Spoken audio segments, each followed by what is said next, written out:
Hello, ഇന്ന് നമുക്കൊരു butter scotch പുഡിങ്ങിൻ്റെ recipe നോക്കാം. നല്ല ഈസി ആയിട്ട് ഉണ്ടാക്കിയെടുക്കാൻ പറ്റുന്നതും അടിപൊളി ടേസ്റ്റി ആയിട്ടുള്ള ഒരു പുഡിങ്ങാണ് ബട്ടർ സ്കോച്ച് പുഡിങ്.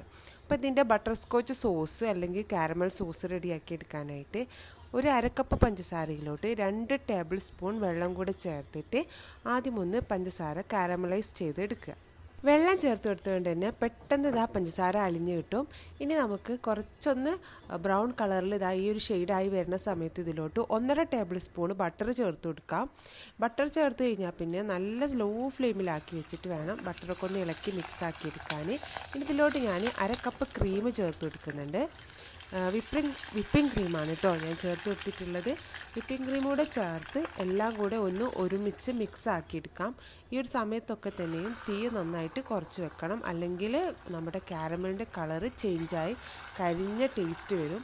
ഇപ്പോൾ നന്നായിട്ട് ഇളക്കി കൊടുക്കുക. ഇനി ഫ്ലെയിം ഓഫ് ചെയ്തിട്ട് നമുക്ക് ഇതൊരു പാത്രത്തിലോട്ട് മാറ്റി കൊടുക്കാം.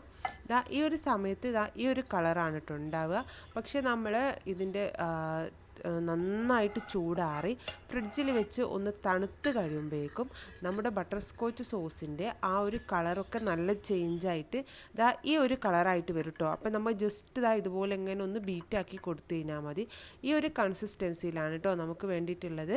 അപ്പം ഞാൻ എൻ്റെ ഒരു ബട്ടർ സ്കോച്ച് പുഡിങ്ങിന് ഇതിൽ നിന്നും 2 ടേബിൾ സ്പൂൺ മാത്രമേ എടുത്തിട്ടുള്ളൂ. ബാക്കി ഞാൻ മാറ്റി വെച്ചു കേട്ടോ. ബാക്കി വെച്ചിട്ട് ഞാൻ എൻ്റെ ഹസ്ബൻഡിൻ്റെ ബർത്ത്ഡേക്ക് നല്ലൊരു അടിപൊളി കേക്ക് ഉണ്ടാക്കി കേട്ടോ.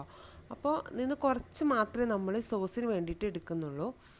അപ്പോൾ ഇനി ഞാനിതിലോട്ട് അര കപ്പ് പാലാണ് ചേർത്ത് കൊടുക്കുന്നത്. ഫുൾ ഫാറ്റ് മിൽക്ക് ചേർത്തിട്ട് നന്നായിട്ട് മിക്സ് ആക്കി കൊടുക്കുകയാണ്.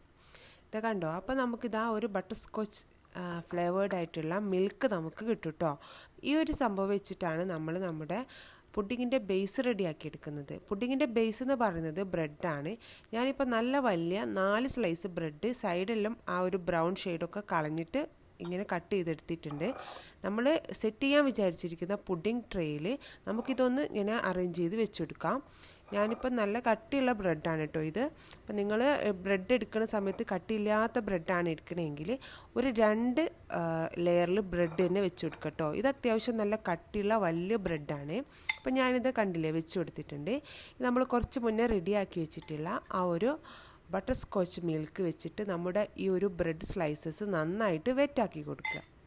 അപ്പം ഞാൻ ഈ ബ്രെഡിൻ്റെ മുക്കും മൂലയും എല്ലായിടത്തും നന്നായിട്ട് ആ ഒരു ബട്ടർ സ്കോച്ച് മിൽക്ക് വെച്ചിട്ട് വെറ്റ് ചെയ്തെടുത്തിട്ടുണ്ട്. അല്ലെങ്കിൽ നമ്മുടെ പുഡിങ് കഴിക്കുമ്പോൾ ഒരു ടേസ്റ്റ് ഉണ്ടാവില്ല കേട്ടോ. ഈ ഒരു ബട്ടർ സ്കോച്ച് മിൽക്ക് എന്ന് പറഞ്ഞാൽ ഓവർ മധുരമൊന്നും ഇല്ല കേട്ടോ. നമ്മൾ അരക്കപ്പിലധികം പാലൊഴിച്ചിട്ടുണ്ടല്ലോ. അപ്പം നമുക്ക് ഇത്തിരി ഒരു മധുരത്തിന് വേണ്ടിയിട്ട് അടുത്ത ലെയറിന് ഇത് ഓപ്ഷണലാണ് കേട്ടോ, വേണമെങ്കിൽ മാത്രം ചെയ്താൽ മതി. ഞാനിതാ കുറച്ച് കണ്ടൻസ്ഡ് മിൽക്കും കൂടെ ചേർത്ത് കൊടുക്കുന്നുണ്ട്. എൻ്റെ വിപ്പിംഗ് ക്രീം എന്ന് പറയുന്നത് ഷുഗർലെസ് ആണ് കേട്ടോ. അപ്പോൾ ഷുഗറി ആയിട്ടുള്ള, അത് ഷുഗർ ആഡഡ് വിപ്പിംഗ് ക്രീമൊക്കെ ആണെങ്കിൽ നിങ്ങൾ യൂസ് ചെയ്യുന്നതെങ്കിൽ അങ്ങനെ ആകുമ്പോൾ മധുരം ഉണ്ടാവും, ഭയങ്കര മധുരം ഉണ്ടാവും കേട്ടോ.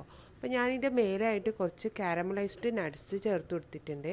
അപ്പോൾ നമ്മൾ കയ്യിലുള്ള എന്ത് നട്ട് വെച്ച് നമുക്ക് കാരമലൈസ് ചെയ്തെടുക്കാം, അല്ലെങ്കിൽ കടലക്ക മിഠായി വാങ്ങിയിട്ട് അത് പൊടിച്ചിട്ട് കൊടുത്താൽ മതി. ഓക്കെ, കപ്പലണ്ടി മിഠായില്ലേ അത്. അപ്പോൾ ഏറ്റവും മേലത്തെ ലെയർ ഒരു തിൻ ലെയറായിട്ട് നമുക്ക് കുറച്ച് വിപ്പിംഗ് ക്രീം കൊണ്ട് ഒരു ലെയർ ചെയ്ത് കൊടുക്കാം. ക്രീം വെച്ചിട്ട് ഒരുപാട് കട്ടിക്ക് ചെയ്യരുത് കേട്ടോ. അപ്പോൾ ബ്രെഡിനോളം തന്നെ ചെറിയൊരു തിന്നായിട്ടുള്ള ഇത് മതി, ഒരു ലെയർ മതി നമുക്ക് വിപ്പിംഗ് ക്രീമിൻ്റെ. ഒരു അര കപ്പ് വിപ്പിംഗ് ക്രീം ജസ്റ്റ് ഒന്ന് ബീറ്റ് ചെയ്തെടുത്താൽ മതി.